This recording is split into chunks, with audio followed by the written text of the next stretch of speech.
Hi hello ಎಲ್ರಿಗೂ ನಮಸ್ಕಾರ. Welcome back to KPSC ಸಂದೇಶ.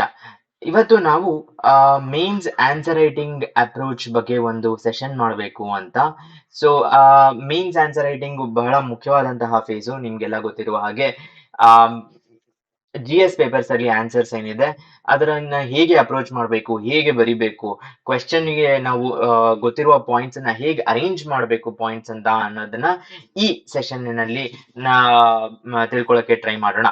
ಸೊ ಮೊದಲನೆಯದಾಗಿ ಯಾವುದೇ ಒಂದು ಟಾಪಿಕ್ಗೆ ಬಹಳಷ್ಟು ಡೈಮೆನ್ಷನ್ಸ್ ಅಂತ ಇರುತ್ತೆ. ಅಂದ್ರೆ ಬೇರೆ ಬೇರೆ ವ್ಯೂ ಪಾಯಿಂಟ್ಸ್ ಇಂದ ಆ ಟಾಪಿಕ್ ಅನ್ನ ನೋಡಬಹುದು. ಸೊ ಯಾರು ಬಹಳಷ್ಟು ವ್ಯೂ ಪಾಯಿಂಟ್ಸ್ ಅನ್ನ ಬರೀತಾರೋ ಅವರಿಗೆ ಸರ್ವತೋಮುಖ ಒಂದು ಐಡಿಯಾ ಇದೆ ಆ ಟಾಪಿಕ್ ಬಗ್ಗೆ ಅಂತ ಅನಿಸುತ್ತೆ. ಸೊ ಹೇಗೆ ಆ ಪಾಯಿಂಟ್ಸ್ ಅನ್ನ ಎಲ್ಲ ನಾವು ರಿಕಲೆಕ್ಟ್ ಮಾಡ್ಕೋಬೇಕು ಅಂತ ಕೇಳಿದ್ರೆ, ಅದಕ್ಕಾಗಿ ಒಂದು ಸ್ಟ್ಯಾಂಡರ್ಡ್ ಅಪ್ರೋಚ್ ಇದೆ, ದ ಪೆಸಲ್ ಅಪ್ರೋಚ್ ಅಂತ. ಸೊ ಪೆಸಲ್ ಅಪ್ರೋಚ್ ಏನಪ್ಪಾ ಅಂದ್ರೆ, ಇದೊಂದು ಕಾಂಪ್ರಹೆನ್ಸಿವ್ ಟೆಕ್ನಿಕ್. ಬೇರೆ ಬೇರೆ ಡೈಮೆನ್ಷನ್ಸ್ ಅಂದ್ರೆ ವಿವಿಧ ಆಯಾಮಗಳನ್ನ ವಿಶ್ಲೇಷಿಸಲು ಬಳಸಲಾಗುವ ಸಮಗ್ರ ತಂತ್ರವಾಗಿದೆ. ಸೊ ಈ ಅಪ್ರೋಚ್ ಅನ್ನ ಫಾಲೋ ಮಾಡಿದಾಗ ನಮ್ಗೆ ಎಲ್ಲ ಡೈಮೆನ್ಷನ್ಸ್ ಗೊತ್ತಾಗುತ್ತೆ ಆ ಪರ್ಟಿಕ್ಯುಲರ್ ಟಾಪಿಕ್ನ ಬಗ್ಗೆ. ಏನಪ್ಪಾ ಪೆಸಲ್ ಅಪ್ರೋಚ್ ಅಂತ ಕೇಳಿದ್ರೆ, ಉದಾಹರಣೆಗೆ ಫಸ್ಟ್ ಇದರಲ್ಲಿ ಪಿ ಅಂತ ಹೇಳಿದರೆ ಪೊಲಿಟಿಕಲ್ ಫ್ಯಾಕ್ಟರ್ಸ್. ಸೊ ಯಾವುದೇ ಒಂದು ಕ್ವೆಶ್ಚನ್ ಅನ್ನ ಬಂದಾಗ ಅದಕ್ಕೆ ರಿಲೇಟೆಡ್ ಆದಂತಹ, ಉದಾಹರಣೆಗೆ ಅಗ್ರಿಕಲ್ಚರ್ ಅಂತ ಅದರ ಬಗ್ಗೆ ಪ್ರಶ್ನೆ ಬಂದಾಗ ಅದಕ್ಕೆ ರಿಲೇಟೆಡ್ ಆದಂತಹ ಗವರ್ನಮೆಂಟ್ ಪಾಲಿಸೀಸ್ ಅಂದರೆ ಸರ್ಕಾರದ ನಿಯಮಗಳು, ಅದರ ಯಾವುದಾದರೂ ಕಾಯ್ದೆಗಳು, ಪಾಲಿಸೀಸ್ ಅಲ್ಲಿ ನಾವು MSP ಬಗ್ಗೆ ಬರೀಬಹುದು, ಕಾಯ್ದೆಗಳ ಬಗ್ಗೆ ರೀಸೆಂಟ್ ಆಗಿ ಬಂದಂತಹ ಕೋಆಪರೇಟಿವ್ ಸೊಸೈಟೀಸ್ ಆಕ್ಟ್ ಗಳ ಬಗ್ಗೆ ಬರೀಬಹುದು, ತೆರಿಗೆ ನೀತಿಗಳು, ಅಗ್ರಿಕಲ್ಚರ್ ಯಾವ್ದಾದ್ರು ಟ್ಯಾಕ್ಸ್ ಗಳ ಬಗ್ಗೆ ಪಾಲಿಸೀಸ್ ಆಗಿರ್ಬೋದು, ಅಗ್ರಿಕಲ್ಚರ್ ಅಂತಾನೆ ಅಲ್ಲ, ಯಾವುದೇ ಒಂದು ರಿಲೇಟೆಡ್ ಅಂಡ್ ರೆಗ್ಯುಲೇಟರಿ ಫ್ರೇಮ್ವರ್ಕ್ಸ್, ಆ ಸೆಕ್ಟರ್ ಅಲ್ಲಿ ಯಾವುದಾದರೂ ಒಂದು ಇಂಪಾರ್ಟೆಂಟ್ ರೆಗ್ಯುಲೇಟರಿ ಅಂದರೆ ನಿಯಂತ್ರಕ ಚೌಕಟ್ಟುಗಳ ಪ್ರಭಾವವನ್ನು ನಿರ್ಣಯಿಸುವುದು ಯಾವುದೇ ಇದ್ದರೂ ಅದನ್ನೆಲ್ಲ ಬರೆಯುವ ಒಂದು ಫಸ್ಟ್ ಪಾಯಿಂಟ್ ಅಲ್ಲಿ ಅದನ್ನ ಇನ್ಕ್ಲೂಡ್ ಮಾಡಬಹುದು. ಸೆಕೆಂಡ್ ಪಾಯಿಂಟ್ ಏನು ಅಂದ್ರೆ, ಉದ್ಯಮ ಅಥವಾ ಮಾರುಕಟ್ಟೆಯ ಮೇಲೆ ರಾಜಕೀಯ ನಾಯಕತ್ವದ ಪ್ರಭಾವವನ್ನು ಪರಿಗಣಿಸಿ. ಸೊ ಯಾವುದಾದರೂ ಒಂದು ಇಂಪಾರ್ಟೆಂಟ್ ಜಿಯೋಪೊಲಿಟಿಕಲ್ ಫ್ಯಾಕ್ಟರ್ ಆಗಿರಬಹುದು, ಅಂದರೆ ಗ್ಲೋಬಲ್ ನೀತಿಗಳಲ್ಲಿ ಅಥವಾ ಭಾರತದಲ್ಲೇ ಯಾವುದಾದರೂ ಒಂದು ಪೊಲಿಟಿಕಲ್ ಲೀಡರ್ಶಿಪ್ ಆಗಿರಬಹುದು, ಮತ್ತು ಫಾರ್ ಎಕ್ಸಾಂಪಲ್ ರೀಸೆಂಟ್ಲಿ ನಮ್ಗೆ ಅಗ್ರಿಕಲ್ಚರ್ ರಿಲೇಟೆಡ್ ಒಂದು ದೊಡ್ಡ ಜಾಗರಣ್ ಮಂಚ್ ಇಂದ ಪ್ರೊಟೆಸ್ಟ್ ಆಯ್ತು. ಸೊ ಆ ಲೀಡರ್ಶಿಪ್ ಬಗ್ಗೆ ಬರೆಯೋದಾಗ್ಲಿ, ಆ ತರದ ಪೊಲಿಟಿಕಲ್ ಫ್ಯಾಕ್ಟರ್ಸ್ ಅನ್ನ ಫಸ್ಟ್ ಎಕ್ಸ್ಪ್ಲೋರ್ ಮಾಡೋದು ಒಂದು ಡೈಮೆನ್ಷನ್ ಆಗುತ್ತೆ. ಸೊ ಇದರಲ್ಲಿ ಆಕ್ಟ್ಸ್, ಪಾಲಿಸೀಸು ಇದೆಲ್ಲ ಇನ್ಕ್ಲೂಡ್ ಆಗುತ್ತೆ. ಸೊ ಸೆಕೆಂಡ್ ಫ್ಯಾಕ್ಟರ್ ಏನಪ್ಪಾ ಅಂತ ಕೇಳಿದರೆ, ಎಕನಾಮಿಕ್ ಫ್ಯಾಕ್ಟರ್ಸ್ ಅಂದರೆ ಬೆಳವಣಿಗೆಯ ದರಗಳು, ದಟ್ ಈಸ್ ಗ್ರೋತ್ ರೇಟ್ಸ್, ಮತ್ತು ಹಣದುಬ್ಬರ ಇನ್ಫ್ಲೇಷನ್, ಮತ್ತು ವಿನಿಮಯ ದರಗಳು ಎಕ್ಸ್ಚೇಂಜ್ ರೇಟ್ಗಳು, ಮತ್ತು ಬಡ್ಡಿ ದರಗಳಂತಹ ಆರ್ಥಿಕ ಪ್ರವೃತ್ತಿಗಳು ಮತ್ತು ಸೂಚಕಗಳನ್ನು ವಿಶ್ಲೇಷಿಸುವುದು. ಉದಾಹರಣೆಗೆ ಯಾವುದಾದರೂ ಒಂದು India is going through jobless growth explain ಅಂತ ಕೊಟ್ಟಾಗ ಅದರ ಎಕನಾಮಿಕ್ ಫ್ಯಾಕ್ಟರ್ಸ್, ಸೊ ಫಸ್ಟ್ ಅದರ ಪೊಲಿಟಿಕಲ್ ಫ್ಯಾಕ್ಟ್, ಯಾವುದೇ ಒಂದು ವಿಷಯದ ಪೊಲಿಟಿಕಲ್ ಫ್ಯಾಕ್ಟರ್ಸ್ ಅನ್ನ ನೋಡಿದ್ವಿ, ಅದಾದ ಮೇಲೆ ಎಕನಾಮಿಕ್ ಫ್ಯಾಕ್ಟರ್ಸ್ ಇಂದ ಆ ವಿಷಯ ಅಥವಾ ಆ ಟಾಪಿಕ್ಕಿನ ಬಗ್ಗೆ ಆಗುತ್ತಿರುವಂತಹ ಏರುಪೇರುಗಳನ್ನ ನೋಡುವುದು ಸೆಕೆಂಡ್ ಪಾಯಿಂಟ್ ಅಲ್ಲಿ ಬರೆದಾಗ ನಮ್ಮ ಆನ್ಸರಿನಲ್ಲಿ ಒಂದು ಹೊಸ ಡೈಮೆನ್ಷನ್ ತರ ಕಾಣುತ್ತೆ. ಎಕನಾಮಿಕ್ಸ್ ಪಾಯಿಂಟ್ ಆಫ್ ವ್ಯೂ ಇಂದ ಯೋಚನೆ ಮಾಡ್ತಾ ಇದ್ದಾರೆ ಇವರು ಅಂತ. ಅದಲ್ಲದೆ ಮಾರ್ಕೆಟ್ ಫ್ಯಾಕ್ಟರ್ಸ್, ಫಾರ್ ಎಕ್ಸಾಂಪಲ್ ಪ್ರಶ್ನೆಯಲ್ಲಿರುವ ವಲಯದ ಮೇಲೆ ಪರಿಣಾಮ ಬೀರುವ ನಿರುದ್ಯೋಗ ದರಗಳಂತಹ ಅಂಶಗಳನ್ನು ಪರಿಗಣಿಸಿ. ಸೊ ಯಾವ್ದಾದ್ರು ಒಂದು ಸೆಕ್ಟರ್, ಪ್ರಶ್ನೆ ಯಾವ್ದಾದ್ರು ಒಂದು ಸೆಕ್ಟರಿನ ಬಗ್ಗೆ ಇರುತ್ತೆ, ಆ ಸೆಕ್ಟರಿನ ಬಗ್ಗೆ ಮಾರ್ಕೆಟ್ ಫ್ಯಾಕ್ಟರ್ಸ್, ಅನ್ಎಂಪ್ಲಾಯ್ಮೆಂಟ್ ಆಗಿರ್ಬೋದು, ಮತ್ತು ಹಣದುಬ್ಬರ ಈ ತರದ್, ಅಥವಾ RBI ರೇಟ್ಸ್ ಆಗಿರ್ಬೋದು, ಇವೆಲ್ಲವೂ, ಮತ್ತೆ ಸೆಂಟ್ರಲ್ ಬಜೆಟ್ ಅಲ್ಲಿ ಮಂಡಿಸುವಂತಹ ಒಂದು ಪಾಲಿಸೀಸ್ ಏನು ಟ್ಯಾಕ್ಸ್ ರೇಟ್ಸ್ ಆಗಿರ್ಬೋದು, ಇವೆಲ್ಲವೂ ಎಕನಾಮಿಕ್ ಫ್ಯಾಕ್ಟರ್ಸ್ ಅನ್ನ ಆ ಪರ್ಟಿಕ್ಯುಲರ್ ಸೆಕ್ಟರಿನ ಮೇಲೆ ಹೇಗೆ ಬೀರ್ತಾ ಇದೆ ಅಂತ ಬರೆದ್ರೆ ಅದು ಒಂದು ಹೊಸ ಆಯಾಮ ಕೊಡುತ್ತೆ ಆನ್ಸರಿಗೆ. ಮೂರನೆಯದೇನು ಅಂದ್ರೆ ಸೋಷಿಯಲ್ ಫ್ಯಾಕ್ಟರ್ಸ್ ಅಂತ ಹೇಳ್ತಾರೆ. ಸೋಷಿಯಲ್ ಕಲ್ಚರಲ್ ಫ್ಯಾಕ್ಟರ್ಸ್ ಅಲ್ಲಿ ಏನಪ್ಪಾ ಅಂದ್ರೆ, ಒಂದು ಪ್ರತಿಯೊಂದು ಒಂದು ಜಿಯೋಗ್ರಫಿಯಲ್ಲಿ ಒಂದು ಟೈಪ್ ಆಫ್ ಪೀಪಲ್ ಲಿವ್ ಮಾಡ್ತಾ ಇರ್ತಾರೆ. ಫಾರ್ ಎಕ್ಸಾಂಪಲ್ ನೈಜೀರಿಯಲ್ಲಿ ಒಂದು ಟೈಪ್ ಆಫ್ ಪೀಪಲ್ ಲಿವ್ ಮಾಡ್ತಿರ್ತಾರೆ, ಸೆಂಟ್ರಲ್ ಯುರೋಪ್ ಅಲ್ಲಿ ಒಂದು ಟೈಪ್ ಆಫ್ ಪೀಪಲ್, ಭಾರತದಲ್ಲೇ ಬೇರೆ ಬೇರೆ ಜಾಗಗಳಲ್ಲಿ ಬೇರೆ ಬೇರೆ ತರದ ಜನಾಂಗಗಳು, ಅವರ ಲೈಫ್ ಸ್ಟೈಲ್ಗಳು ಮತ್ತು ಡೆಮೋಗ್ರಾಫಿಕ್ಸ್ ಇವೆಲ್ಲವೂ ಇರುತ್ತೆ. ಉದಾಹರಣೆಗೆ ನಾವು ಎಕನಾಮಿಕ್ಸ್ ಬಗ್ಗೆ ಮಾತಾಡಿದಾಗ ಅರ್ಬನ್ ಡಿಮಾಂಡ್ ಅಂತ ಬರೆದಿದ್ರೆ, so growing lifestyle change, urban lifestyle change, so immediate ಆಗಿ ಆ ಪಾಯಿಂಟ್ ಹೊಡೆಯಲ್ಲ. ಬಟ್ ನಾವು ಥರ್ಡ್ ಪಾಯಿಂಟ್ ಸೋಷಿಯಲ್ ರಿಲೇಟೆಡ್ ಬರೀಬೇಕು ಅಂತ ಅನ್ಕೊಂಡಾಗ, so lifestyle changes that may influence the sector, ಅದರಿಂದ ಈ ಯಾವುದೋ ಒಂದು ಆನ್ಸರ್ಗೆ ಅಂದ್ರೆ ಲೆಟಸ್ ಎನ್ವೈರ್ಮೆಂಟ್ ಅಲ್ಲಿ ಲೈಫ್ ಸ್ಟೈಲ್ ಚೇಂಜ್ ಆಗಿರೋ, ಜನರ ಲೈಫ್ ಸ್ಟೈಲ್ ಚೇಂಜ್ ಆಗಿರೋದ್ರಿಂದ ಎನ್ವೈರ್ಮೆಂಟ್ ಅಲ್ಲಿ ಪ್ರಾಬ್ಲಮ್ಸ್ ಆಗ್ತಾ ಇದೆ, ಮತ್ತು ಡೆಮೋಗ್ರಾಫಿಕ್ಸ್ ಚೇಂಜ್ ಆಗಿರುವುದರಿಂದ, ಮತ್ತು ಕಲ್ಚರಲಿ ಈ ಪಾಯಿಂಟ್ ಗೆ ಆಡ್ ಆಗ್ತಾ ಇದೆ ಅನ್ನೋದು ಮೂರನೇ ಒಂದು ಡೈಮೆನ್ಷನ್.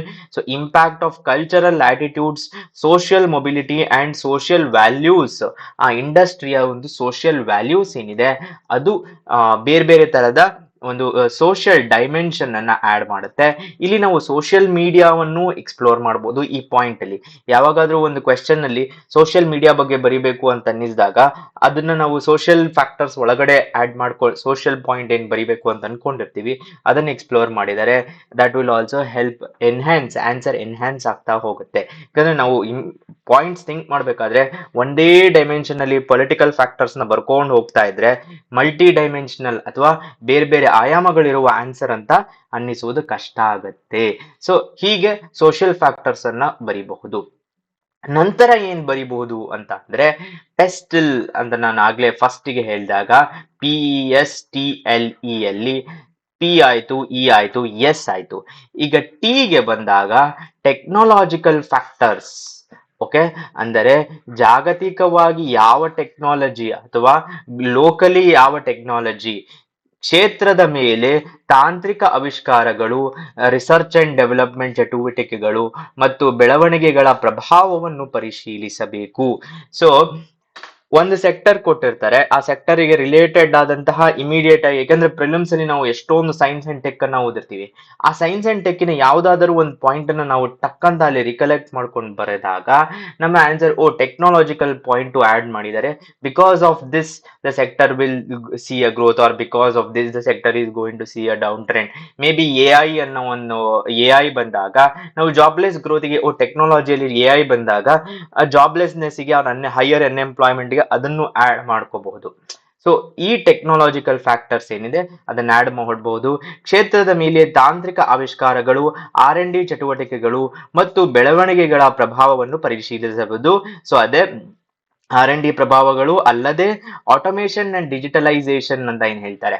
ಸೊ ನಾನಾಗ್ಲೇ ಹೇಳ್ದಂಗೆ ರೋಬೋಟ್ಸ್ ಯೂಸ್ ಮಾಡೋದ್ರಿಂದ ಬಹಳಷ್ಟು ಕಡೆ ಇವಾಗ ಮನುಷ್ಯರ ಒಂದು ರೀಪ್ಲೇಸ್ಮೆಂಟ್ ಆಗಿರ್ಬೋದು, ಹೆಲ್ಪ್ ಆಗುವುದು ಇದೆ. ಫಾರ್ ಎಕ್ಸಾಂಪಲ್ ಮ್ಯಾನುವಲ್ ಸ್ಕ್ಯಾವೆಂಜಿಂಗ್ ಅನ್ನ ತಡೆಗಟ್ಟುವಂಥದ್ದು. ಸೊ ಆ ರಿಲೇಟೆಡ್ ಆನ್ಸರ್ ಬಂದಾಗ ಟೆಕ್ನಾಲಜಿಕಲ್ ಪಾಯಿಂಟ್ ಅಲ್ಲಿ ಅದನ್ನ ಬರಿಬಹುದು.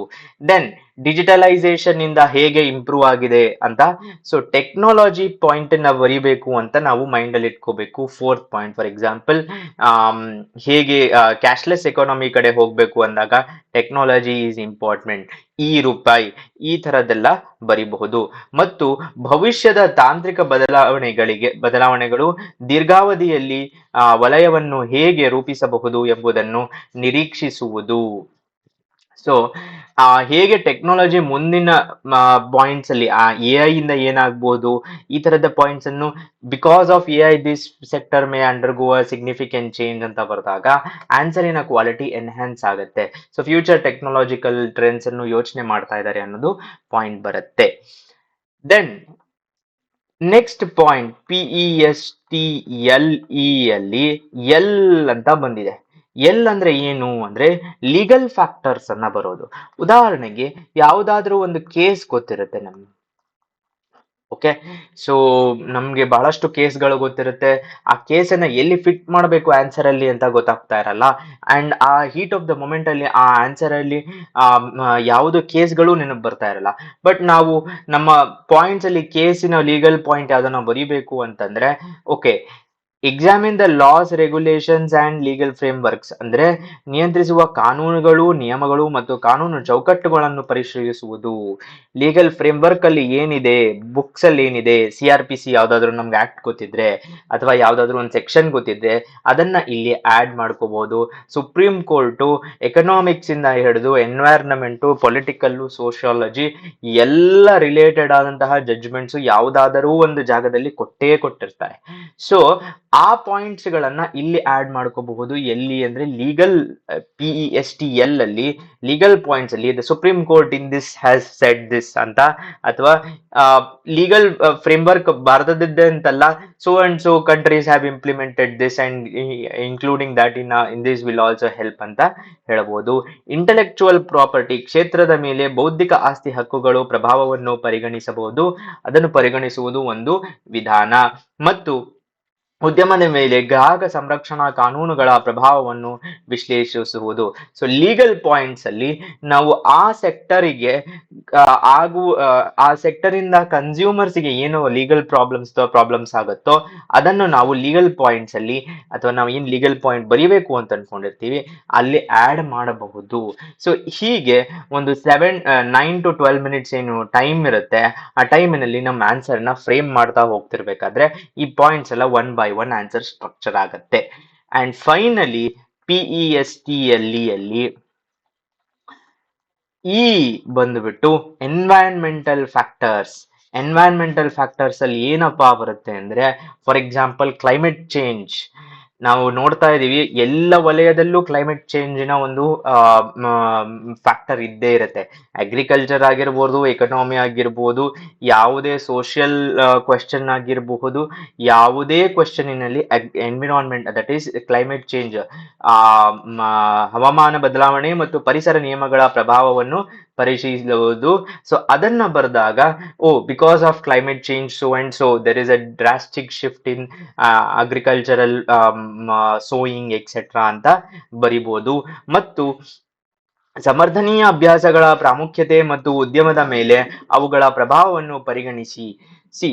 ಆನ್ಸರಿನ ಕೊನೆಯ ಪಾರ್ಟ್ಸ್ ಅಲ್ಲಿ ಬಂದಾಗ ಒಂದು ಸಸ್ಟೈನಬಲ್ ಆಗಿ ಇರುವಂತಹ ಪ್ರಾಕ್ಟೀಸಸ್ ಅನ್ನ ಸಜೆಸ್ಟ್ ಮಾಡೋದು, ಮತ್ತು ಅದರಿಂದ ಸಸ್ಟೈನಬಲ್ ಆಗಿದ್ದಾಗ ಮಾತ್ರ ಯಾವುದೇ ಒಂದು ಸೊಲ್ಯೂಷನ್ ಅದಕ್ಕೆ ವ್ಯಾಲ್ಯೂ ಇರುತ್ತೆ.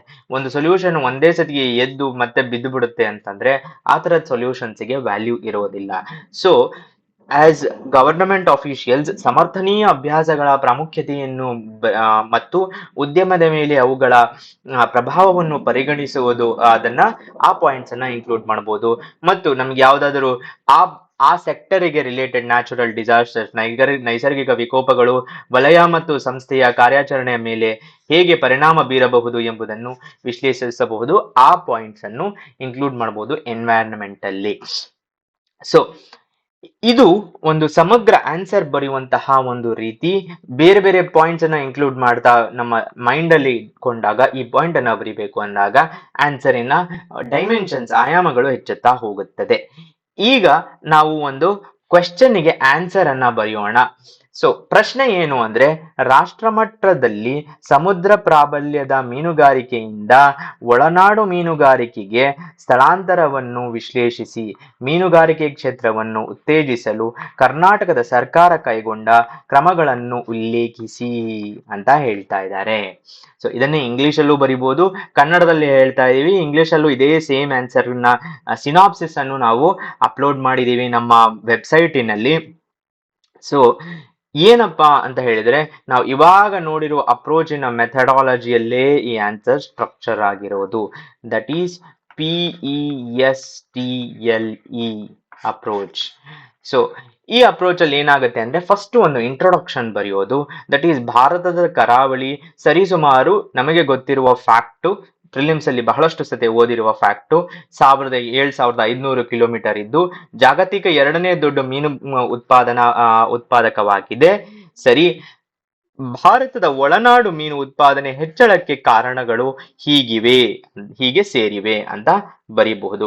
ಸೊ ಒಳನಾಡು ದಟ್ ಈಸ್ ಇನ್ಲ್ಯಾಂಡ್ ಫಿಶಿಂಗ್ಗೆ ಏನು reasons, what is the reason? First thing political ಅಂತ ನಾನು ಹೇಳಿದಾಗ ನಮ್ಗೆ ಯಾವ ಸ್ಕೀಮ್ ಗೊತ್ತಿದೆ, ಫಿಶಿಂಗ್ ಅಥವಾ ಫಿಶ್ ಲ್ಯಾಂಡ್? ಬಿಕಾಸ್ ಯಾವುದೇ ಒಂದು ಸೆಕ್ಟರ್ ಇಂಪ್ರೂವ್ ಆಗಿದೆ ಅಂತ ಅಂದ್ರೆ one there should be a political or policy push.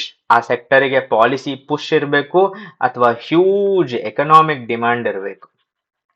Right, demand supply curve ಅಲ್ಲಿ ಅದು ಫಿಕ್ಸ್ ಆಗಬೇಕು, ದಟ್ ಹ್ಯೂಜ್ ಡಿಮಾಂಡ್ ಇದೆ ಹಾಗಾಗಿ ಆ ಸೆಕ್ಟರ್ ಮೇಲೋಗಿದೆ, ಇಲ್ಲ ಒಂದು ಪಾಲಿಸಿ ಪುಷ್ ಇರಬೇಕು. ಇಲ್ಲಿ ಪಾಲಿಸಿ ಪುಷ್ ಏನು ಅಂದ್ರೆ ಪ್ರಧಾನ ಮಂತ್ರಿ ಮತ್ಸ್ಯ ಸಂಪದಾ ಯೋಜನೆ ಸೆಂಟ್ರಲ್ ಗವರ್ನಮೆಂಟಿನದ್ದು, ಕೇಂದ್ರ ಸರ್ಕಾರದ್ದು ಸೇರಿದಂತೆ ಸರ್ಕಾರದ ಬೆಂಬಲವು ಉತ್ಪಾದನೆ ಮತ್ತು ನಂತರದ ಉತ್ಪಾದನೆ, that is production and post production ಎರಡನ್ನೂ ಬೆಂಬಲಿಸುತ್ತದೆ ಅನ್ನುವ ಪಾಯಿಂಟ್. ಅದರಿಂದ ಇನ್ಲ್ಯಾಂಡ್ ಫಿಶರೀಸ್ ಇಂಪ್ರೂವ್ ಆಯಿತು. ದೆನ್ ಎಕನಾಮಿಕ್ಸ್ ಅಲ್ಲಿ ನಾವು ರಿಸೋರ್ಸಸ್ ಅನ್ನು ಆಡ್ ಮಾಡಬಹುದು. ಯಾಕೆ ಅಂದ್ರೆ economics is about resources. 4 factors of economics ಅಲ್ಲಿ ಲ್ಯಾಂಡ್ ಅಂತ ಏನ್ ಬರುತ್ತೋ ಅದು ರಿಸೋರ್ಸ್ ಪಾರ್ಟ್ ಬರುತ್ತೆ. ಸೊ ಸಮೃದ್ಧ ಒಳನಾಡಿನ ಜಲ ಸಂಪನ್ಮೂಲಗಳು.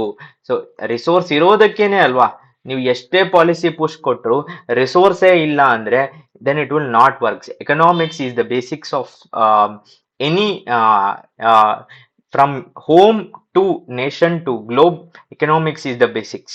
Okay, so ಸೋಷಿಯಲ್ ಫ್ಯಾಕ್ಟರ್ ಅಲ್ಲಿ ಏನಪ್ಪಾ ಅಂದ್ರೆ ಪ್ರಮುಖ ನದಿಗಳ ಉದ್ದಕ್ಕೂ ಹೆಚ್ಚಿನ ಜನಸಾಂದ್ರತೆ ಮತ್ತು ಬೆಳೆ ಮೀನುಗಾರಿಕೆ ವ್ಯವಸ್ಥೆಯು ಬಂಗಾಳ ಮತ್ತು ಬಿಹಾರದಲ್ಲಿ ಬೆಳೆ ಕ್ಷೇತ್ರದಲ್ಲಿ ಮೀನುಗಾರಿಕೆಯನ್ನು ಮಾಡಲಾಗುತ್ತದೆ.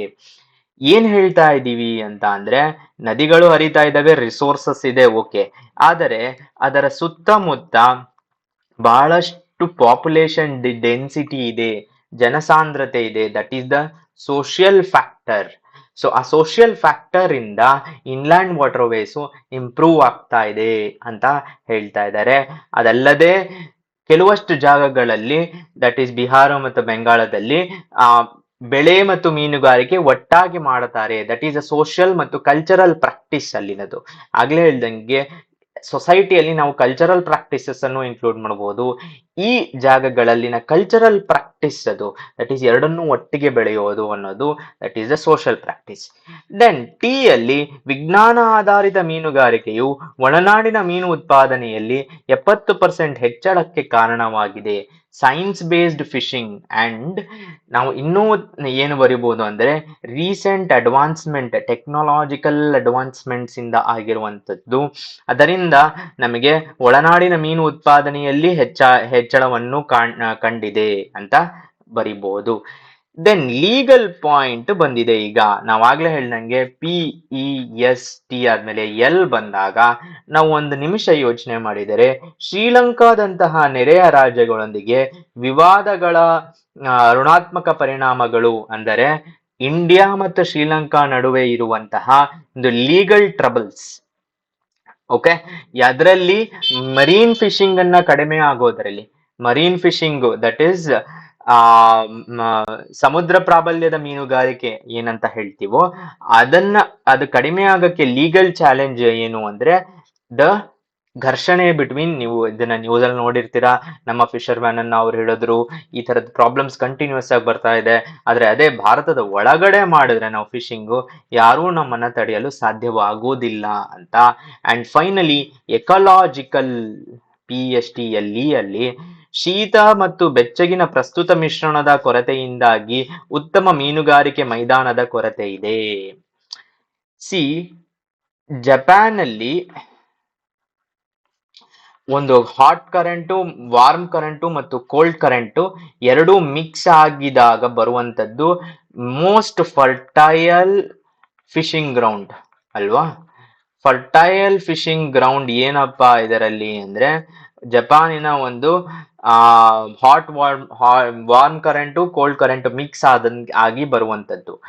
ಬಟ್ ಭಾರತದ ಕೇಸಿನಲ್ಲಿ ಆ ತರದ ಎಕಾಲಜಿಕಲ್ ಅಡ್ವಾಂಟೇಜ್ ಇಲ್ಲ ಮರೀನ್ ಫಿಶಿಂಗ್, ದಟ್ ಈಸ್ ಸಮುದ್ರ ಫಿಶಿಂಗ್ ಅಲ್ಲಿ. ಸೊ ಹಾಗಾಗಿ ಇನ್ಲ್ಯಾಂಡ್ ಫಿಶಿಂಗಿಗೆ ಒತ್ತು ಕೊಡುವುದು ಹೆಲ್ಪ್ ಆಗುತ್ತದೆ. ಸೊ ಈ ತರ ನಮ್ಮ ಪಾಯಿಂಟ್ಸ್ ಅನ್ನ ಬೇರೆ ಬೇರೆ ಡೈಮೆನ್ಷನ್ಸಿನಿಂದ ನಾವು ನಮ್ಮ ಮೈಂಡ್ ಅಲ್ಲಿ ಎಕ್ಸ್ಪ್ಲೋರ್ ಮಾಡಬಹುದು ಹಾಗೂ ಅದನ್ನು ಬರೀಬಹುದು. ದೆನ್ ಬರುವುದು ಸೆಕೆಂಡ್ ಪಾರ್ಟ್ ಆಫ್ ದ ಪ್ರಶ್ನೆ, ಏನು ಮೀನುಗಾರಿಕೆ ಕ್ಷೇತ್ರವನ್ನು ಉತ್ತೇಜಿಸಲು ಕರ್ನಾಟಕ ಸರ್ಕಾರ ಕೈಗೊಂಡ ಕ್ರಮಗಳನ್ನು ಉಲ್ಲೇಖಿಸಿ. ಸೊ ಈ ತರದ ಪ್ರಶ್ನೆಗಳನ್ನ ಬಂದಾಗ ಬಜೆಟ್ 2024-25 ಕರ್ನಾಟಕದ್ದೇನಿದೆ ಅದರಲ್ಲಿ ಮೀನುಗಾರಿಕೆ ಬಗ್ಗೆ ಬಹಳಷ್ಟು ಒತ್ತನ್ನ ಕೊಟ್ಟಿದ್ದಾರೆ. ಸೊ ಆ ಪಾಯಿಂಟ್ಸ್ ಅನ್ನ ನಾವು ಟ್ವಿಸ್ಟ್ ಮಾಡಬಹುದು ಅಥವಾ ನಮಗೆ ಗೊತ್ತಿರುವ ಬೇರೆ ಪಾಯಿಂಟ್ಸ್ ಅನ್ನು ಬರೀಬಹುದು. ಉದಾಹರಣೆಗೆ ಫಸ್ಟ್ ಪಾಯಿಂಟ್ ಏನು ಅಂದ್ರೆ, ಮೀನುಗಾರಿಕೆ ಕ್ಷೇತ್ರದ ಸರ್ವತೋಮುಖ ಅಭಿವೃದ್ಧಿಗೆ 3,000 ಕೋಟಿ ರೂಪಾಯಿಗಳ ಹೂಡಿಕೆ. ಯಾರಿಂದ? ಕರ್ನಾಟಕ ಸರ್ಕಾರದಿಂದ. ಸೊ ಅದು ನಮ್ಮ ಪೊಲಿಟಿಕಲ್ ಪಾಯಿಂಟ್, ಯಾಕಂದ್ರೆ ಅದಕ್ಕೆ ಒಂದು ಪಾಲಿಸಿ ಪುಷ್ ಇದೆ. ಸೊ ಪಾಲಿಸಿಯಲ್ಲಿ ಏನ್ ಹೇಳ್ತಾ ಇದ್ದಾರೆ, ಅಭಿವೃದ್ಧಿ ಯೋಜನೆ 2024-25 3,000 ಕೋಟಿ ಕೊಡ್ತಾ ಇದೀವಿ ಅಂತ.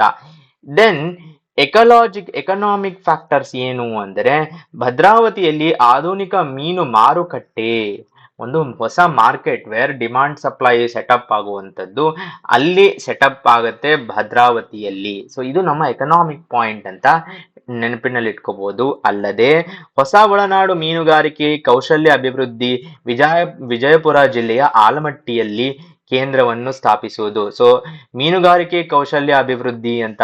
ಸೊ ಯಾಕೆ ಈ ಪಾಯಿಂಟ್ ಎಕನಾಮಿಕ್ಸ್ ಅಲ್ಲಿ ಬರುತ್ತೆ ಅಂದ್ರೆ, ಸ್ಕಿಲ್ ಡೆವಲಪ್ಮೆಂಟ್ ಏನಿದೆ ಅದು ನಾವು ಎಕನಾಮಿಕ್ಸ್ ಸೇರಿಸಬಹುದು, ಯಾಕಂದ್ರೆ ಅದು ಒಂದು ಎಕನಾಮಿಕ್ ಫ್ಯಾಕ್ಟರ್ ಅಂತ ನಾವು ಕನ್ಸಿಡರ್ ಮಾಡ್ತೀವಿ.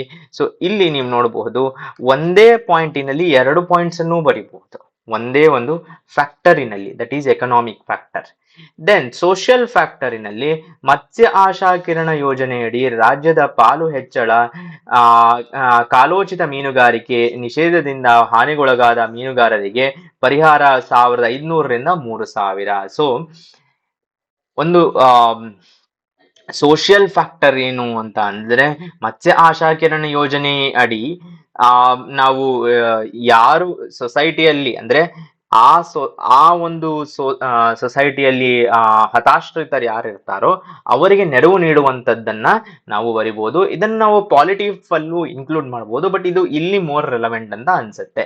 ದೆನ್ ಮೀನುಗಾರಿಕಾ ತುರ್ತು ಸ್ಥಳಾಂತರಕ್ಕಾಗಿ ರಾಜ್ಯದ ಮೊದಲ ಸಮುದ್ರ ಆಂಬ್ಯುಲೆನ್ಸ್ ನ ಪರಿಚಯ 7 ಕೋಟಿ ರೂಪಾಯಿ. ನಾನು ಆಗ್ಲೇ ಹೇಳ್ದಂಗೆ ಆ ಸೊಸೈಟಿಯಲ್ಲಿರುವ ಜನರಿಗೆ ಏನಾದರೂ ಒಂದು ಪ್ರಾಬ್ಲಮ್ ಆಗಿದ್ರೆ ಅದಕ್ಕೆ ಹೆಲ್ಪ್ ಮಾಡೋದು. ದೆನ್ ಟೆಕ್ನಾಲಜಿಕಲಿ ಮೀನುಗಾರಿಕೆ ಸಂಶೋಧನಾ ಕೇಂದ್ರ, ಒಂದು ರಿಸರ್ಚ್ ಅಂಡ್ ಡೆವಲಪ್ಮೆಂಟ್ R&D ಒಂದು ಸ್ಥಾಪಿಸಬೇಕು ಅಂತ. ಎಲ್ಲಿ? ಮನ್ಕಿ, ಹೊನ್ನಾವರದಲ್ಲಿ. ಸೊ R&D ರಿಲೇಟೆಡ್ ಯಾವುದಾದರೂ ಪಾಯಿಂಟ್ಸ್ ಇದ್ರೆ ಅದನ್ನು ನಾವು ಟೆಕ್ನಾಲಜಿಯಲ್ಲಿ ಆಡ್ ಮಾಡ್ಕೋಬಹುದು. ಸಂಶೋಧನಾ ಕೇಂದ್ರ ಅಂತ ಬಂದಿದೆ. ಓಕೆ, ಇಲ್ಲಿ ಲೀಗಲ್ ಪಾಯಿಂಟ್ಸ್ ಯಾವುದು ಬಂದಿಲ್ಲ. ಸೊ ಹಾಗಾಗಿ ಎಲ್ಲ ಪಾಯಿಂಟ್ಸ್ ಎಲ್ಲ ಡೈಮೆನ್ಷನ್ಸ್ ಅನ್ನ ಬರೀಲೇಬೇಕು ಅಂತನೂ ಇಲ್ಲ. ಬಂದಿಲ್ಲ ಅಥವಾ ಇಲ್ಲ ಅಂತ ನಮಗೆ ಹೊಳಿಲಿಲ್ಲ ಆ ಪಾಯಿಂಟ್ ಅಲ್ಲಿ ಅಂದ್ರೆ ನಾವು ಅದನ್ನ ಬಿಡಲೂಬಹುದು. ದೆನ್ ಈ ಎಕಾಲಜಿಕಲ್ ಅಂತ ನೋಡಿದಾಗ, ಚಿತ್ರದುರ್ಗ, ಹೊಳಲ್ಕೆರೆ ಮತ್ತು ಹೊಸದುರ್ಗ ತಾಲೂಕಿನ ಗಣಿಗಾರಿಕೆ ಪೀಡಿತ ಪ್ರದೇಶಗಳಲ್ಲಿ ಮೀನುಗಾರಿಕೆ ಉತ್ತೇಜನ 6 ಕೋಟಿ ರೂಪಾಯಿಗಳಲ್ಲಿ. ಸೊ ಎಕಾಲಜಿಕಲಿ ಯಾವುದು ಜಾಗದಲ್ಲಿ ಆಲ್ರೆಡಿ ಒಂದು ಮೈನಿಂಗ್ ಅನ್ನ ಸ್ಟಾಪ್ ಆಗಿ ಈ ತರ ಜಾಗ ಆಗ್ಬಿಟ್ಟಿದೆಯೋ ಅಲ್ಲಿ ಮೀನುಗಾರಿಕೆಯನ್ನ ಎನ್ಕರೇಜ್ ಮಾಡಬೇಕು, ಚಿತ್ರದುರ್ಗ, ಹೊಳಲ್ಕೆರೆ ಹಾಗೂ ಹೊಸದುರ್ಗದಲ್ಲಿ ಅಂತ ಹೇಳ್ತಾ ಇದ್ದಾರೆ. ಸೊ ಇದು ಎಕಲಾಜಿಕಲ್ ಫ್ಯಾಕ್ಟರ್ಸ್. ಈ ತರ ನಮ್ಮ ಪಾಯಿಂಟ್ಸ್ ನ ಮೈಂಡ್ ಅಲ್ಲಿ ಇಟ್ಕೊಂಡು ಸ್ಟ್ರಕ್ಚರ್ ಮಾಡಿದ ಮೇಲೆ ಫೈನಲಿ ಒಂದು ಕನ್ಕ್ಲೂಷನ್ ಅನ್ನ ಬರಿಬೇಕು. ಹೇಗೆ ಅಂತ ಅಂದಾಗ, ಮೇಲಿನ ಎಲ್ಲ ಸರ್ಕಾರಿ ಕಾರ್ಯಕ್ರಮಗಳು ಮತ್ತು ಇನ್ನ ಯಾವ್ದಾದ್ರು ಒಂದು ಪಾಯಿಂಟ್ ನೆನಪಿನಲ್ಲಿದ್ದರೆ, ಫಾರ್ ಎಕ್ಸಾಂಪಲ್ 2024-25 10,000 ವಸತಿ ರಹಿತ ಮೀನುಗಾರರಿಗೆ ಆರ್ಥಿಕ ನೆರವು ಮತ್ತು 20 ಕೋಟಿಯಲ್ಲಿ 16 ಮೀನು ಬೀಜ ಉತ್ಪಾದನಾ ಕೇಂದ್ರಗಳ ಆಧುನೀಕರಣ, ಜಾಗತಿಕ ಮೀನುಗಾರಿಕೆಯಲ್ಲಿ ಅಗ್ರಗಣ್ಯ ಸ್ಥಾನವನ್ನು ಪಡೆಯಲು ನೆರವಾಗುತ್ತದೆ, ಹೆಲ್ಪ್ ಆಗುತ್ತೆ. ಯಾವುದಕ್ಕೆ ಅಂದ್ರೆ ಭಾರತಕ್ಕೆ ಅಂತ. ಸೊ ಇದು ಮೇನ್ಸ್ ಆನ್ಸರ್ ರೈಟಿಂಗಿನ ಒಂದು ಮೆಥಡ್ ಅಂತ ಹೇಳ್ಬೋದು, ಒಂದು ಅಪ್ರೋಚ್. ಸೊ ಇದೇ ರೀತಿಯಾದಂತಹ ಮೇನ್ಸ್ ಆನ್ಸರ್ ರೈಟಿಂಗ್ ಬಗ್ಗೆ ನಾವು ಒಂದು course, prelims plus mains answer writing ಬಗ್ಗೆ ಒಂದು ಕೋರ್ಸ್ ಅನ್ನ ಲಾಂಚ್ ಮಾಡಿದೀವಿ. ಸೊ ಅದರ ಲಿಂಕ್ ಅನ್ನ ಡಿಸ್ಕ್ರಿಪ್ಷನ್ ಅಲ್ಲಿ ಪ್ರೊವೈಡ್ ಮಾಡಿರ್ತೀವಿ. ಕೋರ್ಸಿನ ಯೂಸ್ ಏನು ಅಂದ್ರೆ, ಪ್ರತಿದಿನ ಈ ತರದ ಪ್ರಶ್ನೆಗಳಿಗೆ ಉತ್ತರ ಕೊಡುವುದು, ಪ್ಲಸ್ ಸಮಗ್ರವಾಗಿ ಸಿಲೆಬಸ್ ಅಲ್ಲಿರುವ ಎಲ್ಲ ವಿಷಯಗಳನ್ನ ಕವರ್ ಮಾಡಬೇಕು ಅಂತ. And it is not just a test series ಒಂದೇ ಅಲ್ಲ, ಕ್ಲಾಸಸ್ ಇರುತ್ತೆ. ಸೊ ಬಹಳ ನುರಿತರಿಂದ ಯಾರು ರಿಟೈರ್ಡ್ ಗವರ್ಮೆಂಟ್ ಆಫೀಷಿಯಲ್ಸ್, ಡಾಕ್ಟರ್ಸ್ ಮತ್ತು ಲಾಯರ್ಸ್ ಕಡೆಯಿಂದ ಕ್ಲಾಸಸ್ ಅನ್ನ ಮಾಡಿಸ್ಬೇಕು ಅಂತ, ಅದರ ಜೊತೆಗೆ ಆನ್ಸರ್ ರೈಟಿಂಗ್ಗೆ ಹೆಲ್ಪ್ ಮಾಡಬೇಕು ಅನ್ನೋದು ಈ ಕೋರ್ಸಿನ ಮುಖ್ಯ ಉದ್ದೇಶ. ಸೊ ಇದರೊಂದಿಗೆ ಈ ಸೆಷನ್ ಅನ್ನ ಕಂಪ್ಲೀಟ್ ಮಾಡ್ತಾ ಇದೀವಿ. ಕೋರ್ಸಿನ ಲಿಂಕ್ ಅನ್ನ ಡಿಸ್ಕ್ರಿಪ್ಷನ್ ಅಲ್ಲಿ ಹಾಕಿರ್ತೀವಿ. ಮುಂದಿನ ಲೆಕ್ಚರ್ ಒಂದಿಗೆ ಮತ್ತೆ ಸಿಗೋಣ. ನಿಮ್ ಸಪೋರ್ಟ್ ಹೀಗೆ ಇರಲಿ. ಧನ್ಯವಾದ.